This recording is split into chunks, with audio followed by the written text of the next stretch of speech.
પ્રથમ જ્યોતિર્લિંગ સોમનાથ મહાદેવના સાનિધ્યમાં વિક્રમ સંવત 2082ના પ્રથમ દિવસે ભક્તોનો અભૂતપૂર્વ માનવ મહેરામણ ઉમટ્યો હતો। નવા વર્ષના મંગલ પ્રારંભે સોમનાથ મહાદેવના દર્શન અને પ્રાતઃ આરતીનો લાભ લેવા દેશ વિદેશમાંથી મોટી સંખ્યામાં શ્રદ્ધાળુઓ ઉમટી પડ્યા હતા। શ્રદ્ધાળુઓએ શિવજીને શીશ નમાવી ધન્યતા અનુભવી હતી।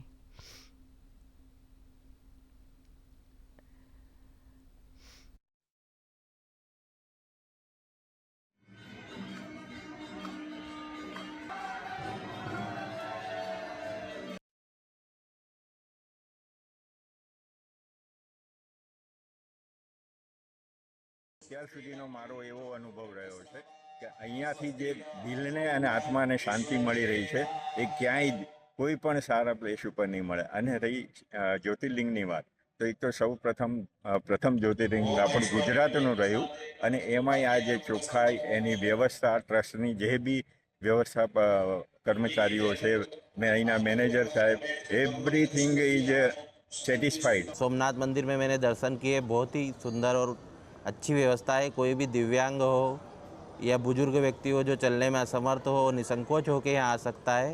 यहाँ पे आपके लिए गाड़ियों की, व्हीलचेयर की सारी व्यवस्था है, लिफ्ट व्यवस्था है। मंदिर परिसर में सारी सुविधाएं आपको मिलेगी, आपको बहुत ही सुविधाजनक दर्शन हो जाते हैं। और मंदिर परिसर में अगर आप अकेले भी आते हैं तो यहाँ का स्टाफ आपकी मदद करने के लिए रहता है।